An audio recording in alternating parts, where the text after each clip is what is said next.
Welcome back everybody to our 5th video in an 8-part series on the charity investment governance principles. And these are a set of principles that were put together by charities and led by a steering group. And this steering group consisted of the Charity Finance Group, NCVO, WCVA, ACF and the Charities Responsible Investment Network. And the project was funded by a group of philanthropic foundations. The principles focus on the practice in England and Wales and the regulatory requirements there, but hopefully we're hoping other charities from other nations will be able to use these principles as a guide. This video is going to focus predominantly on the 4th principle, which is decision making, risk and control. And as usual, I am joined by Gail Cunningham, who led on the development of these principles. So really, Gail, I read this principle as one of the easiest principles to actually action because it's looking at ensuring effective systems are in place, really to manage investments. So I'm wondering if you'd agree. Yeah, it was really interesting coming out of the focus groups. We ran a lot of focus groups with charities, we ran a consultation and so on. And those foundations where there was either a staff member with investment expertise, which was quite unusual, or trustees with investment expertise. Those individuals with investment expertise said, well, this is the starting point. This is all the decisions you need to make. This is your asset allocation, your liquidity, your risk, and so on. Whereas the principles as a whole are looking at the governance structure that sits around it. So the other principles, for example, principle 2 looks at the delegation framework, who's making those decisions, whereas this principle really looks at what are those decisions that need to be made. Yeah, and from your perspective, following all the research that you undertook, what do you think is the key rationale that was here for exploring this particular principle? Absolutely. Well, obviously, as we said in some of the other principles, the board is ultimately and collectively responsible for the investments. But obviously, a lot is delegated to others, and understanding what those decisions are that need to be taken and what the areas are that different people within that delegation framework are making decisions is really important.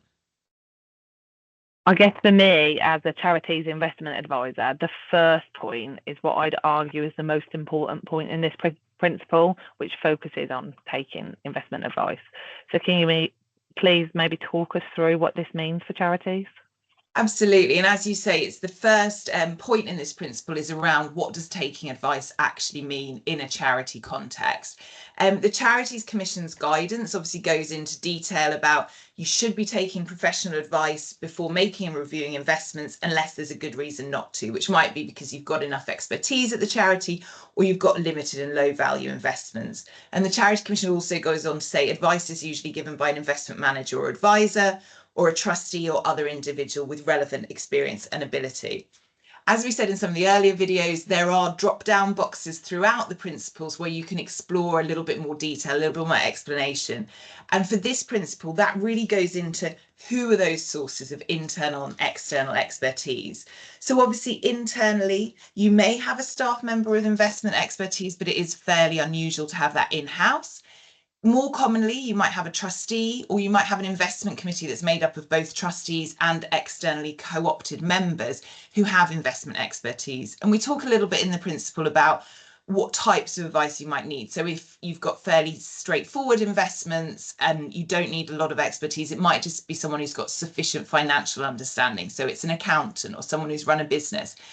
Obviously, if you have larger quantity of investments or they're more complex, you might want a trustee that's got a professional background in investment management and so on. And obviously, there are responsibilities that come with being a professionally qualified person who's giving advice as a trustee. And so we give reference to that as well.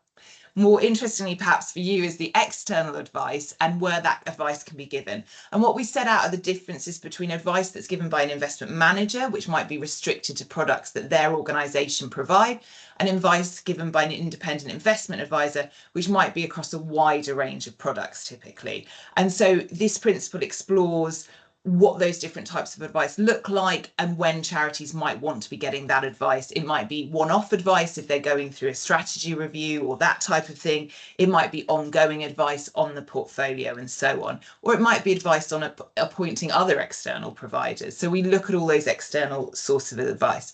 We also make the point that obviously all of these decisions should be recorded, as all good trustee decision making should be recorded. We give some good examples of different charities and foundations and their investment committees and how they run their investment committees. And as I said, we do have a provide feedback button. So if you have a good suggestion from your charity, please do send that through.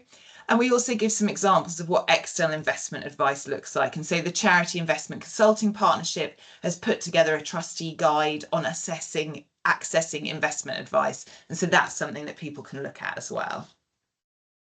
Amazing. Thank you, Gail. And for me, obviously, with my focus on smaller charities, I think, these charities that maybe are less heavily resourced and they can't get, we want them to get all the benefits from this series too. So for them, are there any really key pieces of advice that you'd recommend for them to focus really their limited resources maybe?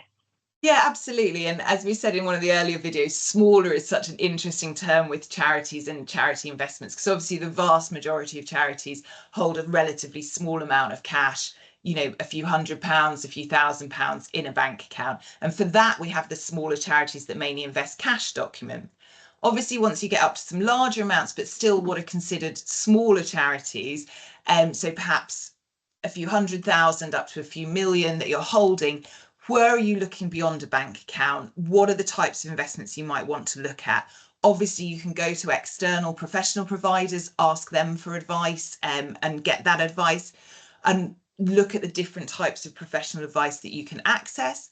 Also, the steering group were really keen to emphasise the ability to talk to other charities. So the Association of Charitable Foundations, the Charity Finance Group, NCVO, all of the steering group organisations are membership bodies, and they run lots of networking events for charities. So you can find out what other charities are doing and the types of advice that they're taking.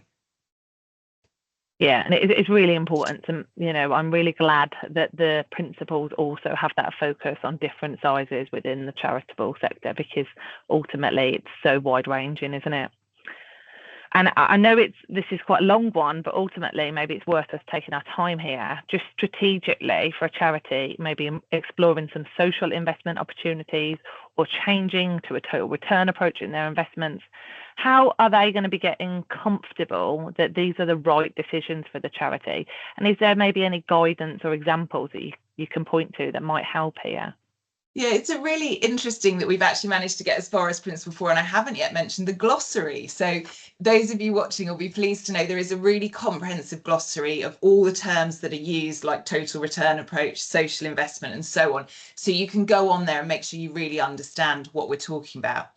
In terms of a total return approach, you're obviously then looking at where trustees can spend both the capital gains on the endowment as well as the income. We've looked at that in the sense of a permanent endowment, so where you have to maintain the value of the endowment, and how charities with permanent endowment can adopt a total return approach.